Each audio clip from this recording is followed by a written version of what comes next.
dari jam 6 pagi. Jam 6 pagi aku berangkat dari Cirebon ke Jakarta naik kereta 3 jam. Sampai di Gambir. Sampai di Gambir itu aku langsung naik taksi online, taksi ke Tangerang, berarti 1 jam lagi ke Tangerang sampai Tangerang jam 10 pagi, langsung les sampai jam 1 jam 2 ke Jakarta lagi les jam 3 sampai jam 6, terus jam 7 aku udah langsung pulang lagi ke Cirebon. Jadi itu aku semua lakuin sendiri.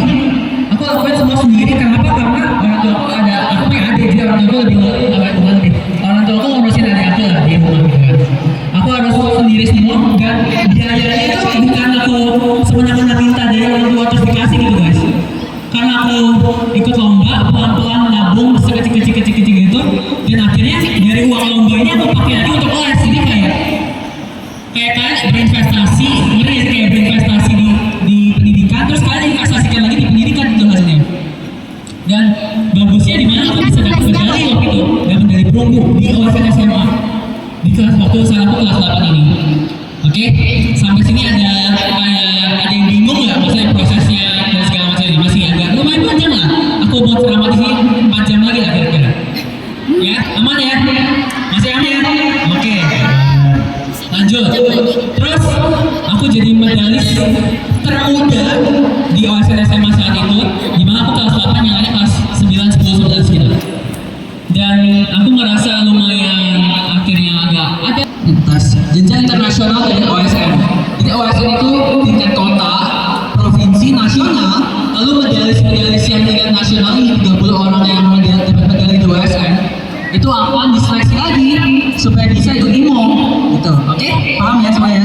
Diseleksi lagi sampai dipilih kayak 6 delegasi Indonesia di International Mathematical Olympiad yang dikirim oleh negara langsung dibayarin sama negara.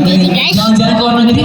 Mohon kalau kalian tak kenal sama si Sandy ini, itu aku pengen dia adalah artis ya, artis Clash of Champions atau COC. Itu kelas 8 peringkat kedua, istilahnya kayak peringkat 7 lah satu Indonesia gitu. Dan itu aku posisi juga masih SMP kelas 9. Itu kelas SMA matematika. Kalau kalian mikir, oke, kelas 8 dapat perunggu, kelas 9 kayak rapidnya, kelas 10 harusnya apa guys? Mas ya, harusnya mas ya, bener gak? Pengennya sih harusnya mas ya, bener gak? Oke, spoiler, dapetnya perak. Tapi aku cerita dulu prosesnya kayak gimana. Kenapa bisa dapet perak? Jadi aku setelah dapet perak di tahun kedua aku ikut itu, aku merasa, oke, aku udah dapet perunggu, terus dapet perak. Sekarang waktunya aku belajar untuk emas, bener gak? Karena harus semuanya improve terus kan. Nah, dari situ aku selama 1 tahun aku persiapan yang terakhir itu, aku udah kayak pusing gitu.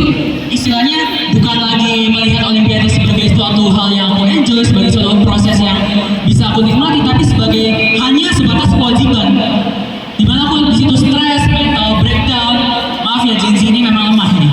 Jadi aku ini memang lemah, jadi memang enggak ya akhirnya kena mental breakdown lah, stres di masa tahun itu. Apalagi waktu itu lagi pandemi guys, di rumah terus, nggak bisa keluar ketemu teman, nggak ada refreshing di rumah, pikirannya cuma aku tahun depan dapat emas, aku tahun depan dapat emas, aku tahun depan dapat emas gitu.